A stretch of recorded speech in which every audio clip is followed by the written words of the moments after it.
Hola, ¿qué tal? Buenos días a todos. Hoy vamos a hablar de un nuevo tema. El tema va a ser de la participación política en México, porque bien sabemos que la participación es muy importante en el sistema democrático. Pero bueno, hoy tenemos al doctor Carlos, que nos va a explicar sobre la participación política en México. Doctor, buenos días, ¿qué tal? ¿Qué tal, Ramón? ¿Cómo estás? Gracias por la invitación. Sí, claro, por supuesto, pues es una iniciativa que se está promoviendo para difundir la participación o de otra forma los temas políticos interesantes, ¿no? Bueno, como tema tenemos la participación y como primera pregunta, doctor, ¿qué es la participación política? Bueno, en una definición mínima, Sí. podríamos decir que la participación política es una forma o da cuenta de las diferentes formas de involucramiento de los ciudadanos o colectivos con lo público. Y eso admite una cantidad de expresiones muy diversas y que no necesariamente pasan por el sistema político, ¿no? Hay participaciones políticas que se han alejado del propio sistema político, de las cuestiones electorales, de las cuestiones de representación política, y se han desplazado hacia otros lugares. Entonces hay que entender que hay muchas formas de participación política y que incluso no todas son democráticas, ¿no? Hay quienes procesan sus intereses, sus preferencias, sus demandas a través de otros canales, ¿no?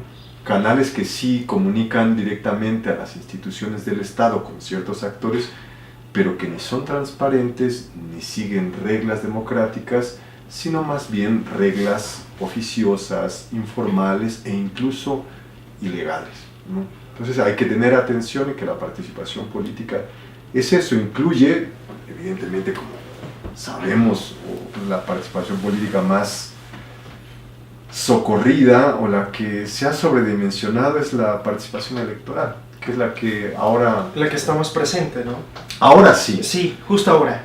Justo ahora, por el tema de las elecciones y particularmente las elecciones presidenciales, ¿no? Que es cuando más se acude a las urnas, aunque, bueno, la proporción de quienes acuden oscila entre el 63 y 66% de la lista nominal. No más allá, o sea, tampoco es que nosotros tengamos una participación alta como existe o existía hace unos años en Chile, que cerca del 90% de la población votaba, ¿no? Acá andamos más o menos como entre 63 y 64.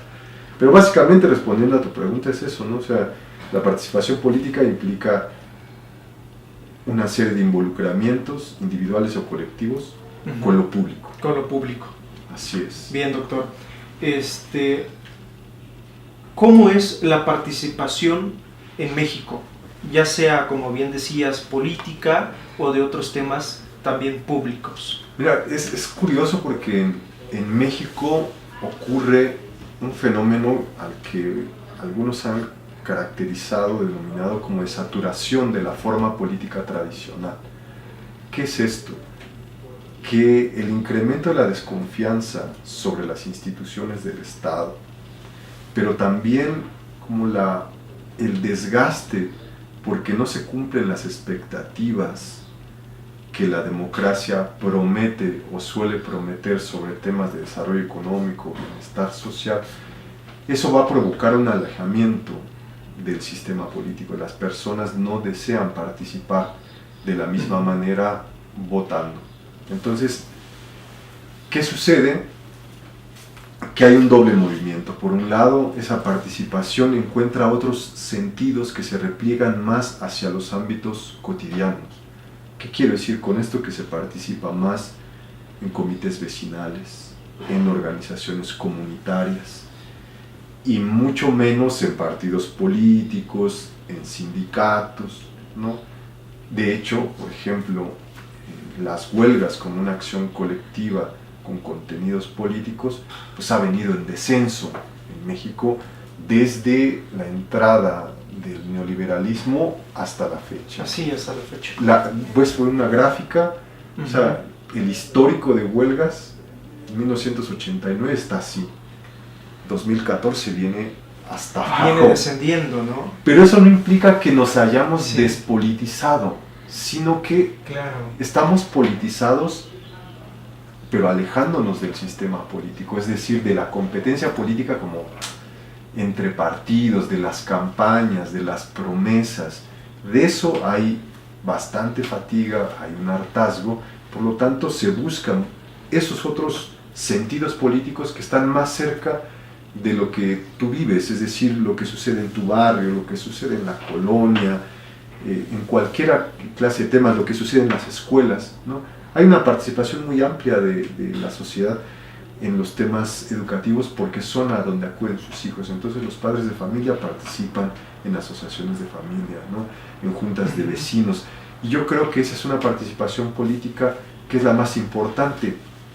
E incluso hay otra que ha sido medida y que podríamos considerar como una forma de participación política preferida por los mexicanos, es hablar de política. Hablar, sí. Esa es la De primera temas forma. políticos. Sí, Sí, o sea, claro. hablar de política es la primera forma de participación política que prefieren los mexicanos. Entonces, si te das cuenta que se aleja del sistema político, pero no totalmente, y aquí viene el segundo movimiento. Bien. Porque cuando se satura esa forma política electoral y representativa, se da el desplazamiento hacia los ámbitos cotidianos comunitarios, pero por otro lado se va a tratar de fiscalizar al poder, de acotarlo, de obstaculizarlo, de impedirlo. Ya quizá el ciudadano común y corriente no busca tener un cargo público o estar representado, Claro. sino vigilar a quien está en el cargo público, obstaculizarlo, vigilarlo, fiscalizarlo, obstruirlo, ¿no? Como una suerte de mecanismos de extremo control a la acción política de los actores tradicionales. Entonces, Darse a conocer. sí, yo creo que esas son, digamos, las dos características que yo identifico como claves en la participación política de los mexicanos. Por un lado, ese desplazamiento de los sentidos políticos hacia la vida cotidiana, y por otro lado, el deseo de controlar, fiscalizar a quienes están ejerciendo el poder. El poder, claro. Sí, muy, muy importante de los medios de participación que mencionas. Y tal parece que los partidos políticos salen por cada temporada, ¿no? En temporadas de elecciones.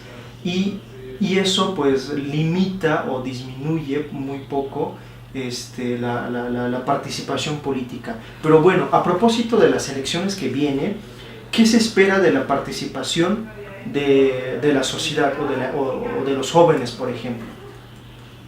Bueno, particularmente de los jóvenes es más Sí. difícil que la participación se exprese en términos electorales, ¿no? Porque y no es solo un asunto en México, sino a nivel regional. En América Latina se prefieren otros tipos de participación Otros medios. que tienen que ver más bien con membresías a colectivos, con activismo a través de redes sociales. Uh-huh. O sea, redes sociales me refiero no a las redes que se construyen en Caracas, sino a eso que llaman plataformas de comunicación como Facebook, Twitter y demás. Uh-huh. Entonces, los jóvenes participan más a través de esos medios que dentro de la propia competencia político-electoral.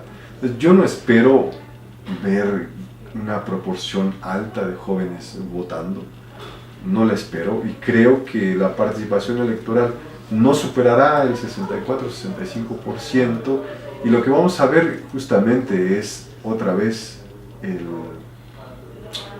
diseño de campañas agresivas. Vamos a ver un poco también la reacción de los medios de comunicación debatiendo cómo se debe votar o por quién votar, o si votar en blanco o anular el voto, Uh-huh. que también son formas de participación Sí, claro. política, ¿no? Pero yo Desde no luego. espero, o sea, en la generación, y tú me lo podrás Sí. decir mejor, que eres mucho más joven que yo, como 2 años.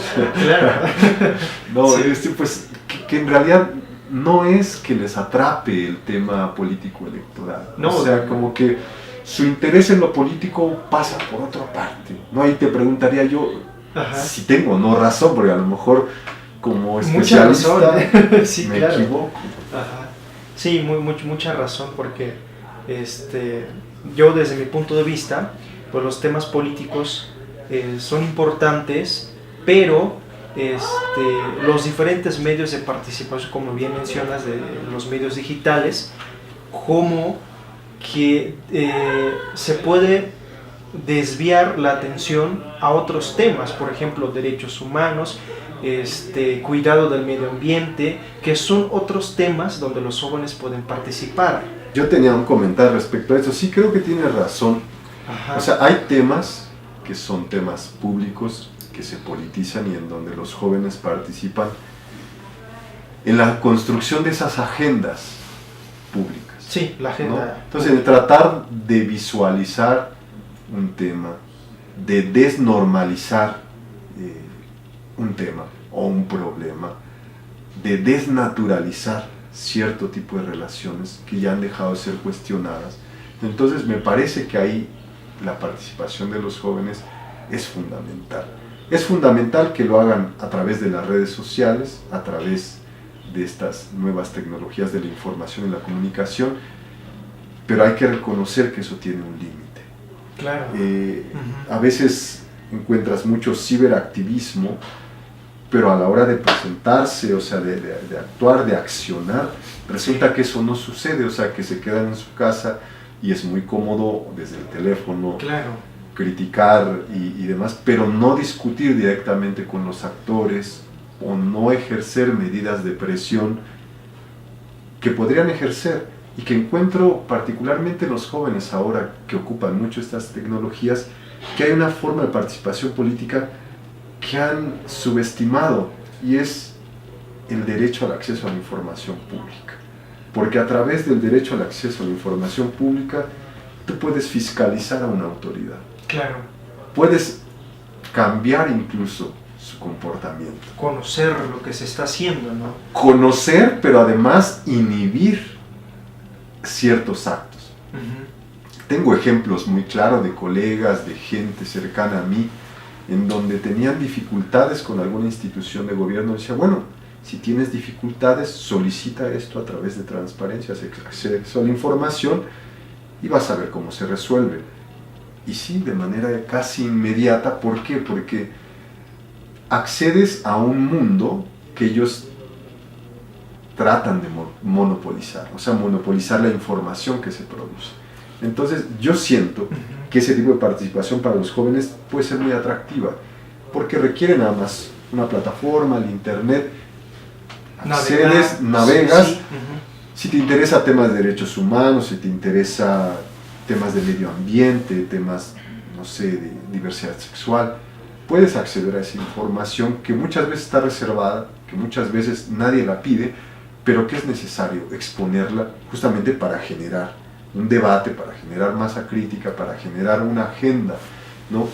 Y esto que se hace en las redes sociales, pues también tiene otro límite, el hecho de que hay una gran brecha digital, ¿no? Por ahí decía el tipo que hizo la campaña para Calderón en ese año electoral, Sí. el autor de la famosa frase de que Andrés Manuel era un peligro para México, decía, bueno, que la elección se va a resolver en parte también por lo que se dé en las redes sociales. Y me parece que es una opinión bastante criticable, porque no todas las personas en este país, en un país de 55.3 millones de pobres, Sí. tienen Una acceso gran magnitud, sí. a las redes sociales, ¿no? O sea, la elección pasa por otros mecanismos que evidentemente los analistas políticos, si se les puede llamar así, de los medios de comunicación pasan por alto, ¿no? Y a los que, por ejemplo, en el caso de los politólogos, los sociólogos, los antropólogos y comunicólogos, tienen que reconocer, ¿no? Y dar cuenta de esos mecanismos, de esos otros mecanismos por donde pasa la participación. Quizá los jóvenes, por ejemplo, te decía, no se interesan particularmente por competir por un cargo público o por incluso ir a votar, pero sí por analizar lo que está sucediendo en su entorno mucho más inmediato y publicarlo en las redes sociales. Desde luego, para difundir y hacer el debate, ¿no? Sí, sí, o sea, si tú sabes algo que es una un asunto de interés en tu comunidad, puede volverse un asunto mucho más público, ¿no? Si lo grabas, si lo filmas, si lo analizas, si notas que la vecina, el vecino está comprando los votos, o va y acarrea, o va y pide credenciales, etcétera, etcétera. Bueno, eso es un tema de interés para la comunidad, para tu distrito electoral, pero evidentemente tiene un carácter público muy importante, ¿no? Entonces sí creo que ese es el tipo de participación que yo espero de los jóvenes. No los voy a ver o no, y lamento ser así, pero es lo que percibo, que claro, filas y filas de jóvenes esperando a votar. La verdad es que no creo. Sí, claro, porque también la participación no se reduce simplemente a los procesos electorales. Pero bueno, doctor, para concluir, ¿qué recomendaciones podrías hacer sobre cómo participar en la política? Por ejemplo, bien sabemos que una participación efectiva tiene que ser informada. ¿Qué recomendarías al respecto? Sí hay una participación informada, sí, pero parece que a veces lo informado se tiende como a lo letrado, estar leído, haber estado instruido en una universidad, y me parece que estar informado empieza por cuestionarse la realidad en donde uno está sentado, el rol que juega, y a partir de eso empezar a confeccionar la relación que uno tiene con lo político, con la política, con el propio sistema. Es ese tipo de información el que tiene que llegar, porque de pronto salen los cientistas sociales y los sabedores de todo, porque manejan los conceptos, las categorías, y te pueden explicar los procesos históricos, pero los sentidos o los pulsos políticos a nivel de lo cotidiano son otros. Entonces ahí están las categorías nativas, las formas de explicarse el mundo político, que son necesarias reconocer, y son necesarias reconocer mucho más para el politólogo. En todo caso, el politólogo o el sociólogo tiene que acercarse a la gente, a esos ciudadanos que tienen una noción de lo político, de la política, totalmente diferentes. Sí, pero eso es informarse. Informarse empieza por cuestionarse la propia realidad, el lugar donde uno está, la posición, los roles, las redes que uno posee. Creo que empieza por ahí, ¿no? Entonces, sí, la participación es importante, estar informado para la participación, pero informado en ese sentido, ¿no? Porque lo que sucede muchas veces en medios de comunicación, o lo que logra publicarse en medios de comunicación, puede carecer de interés en cierta comunidad porque el problema es otro, ¿no? Cierto. Y entonces acá lo que sucede es que la política se reconfigura de una manera que no es como la concibe el INE, o como no es como la conciben los partidos políticos, sino que pasa por la vida social de una comunidad, en donde hay organizaciones, en donde hay iglesias, y dentro de esas organizaciones hay organizaciones que trabajan para partidos, y las iglesias también. Entonces se vuelve un mundo mucho más complejo, que solamente cuando empezamos a cuestionarnos podemos entender, ¿no? Y de esa manera, pues, si bien no desemboca directamente en una gran participación, sí abona a la socialización política, ¿no? Por eso hablar de política, charlar de política es necesario. Cierto. Pues bien, doctor, muy interesante la plática de la participación política. Y pues bien, podríamos reducir entonces que la participación política es construir lo público. Bueno, doctor, gracias por la entrevista, y pues creo que podemos hablar más de estos temas en las próximas sesiones. Muchísimas gracias, Ramón, y gracias por la invitación.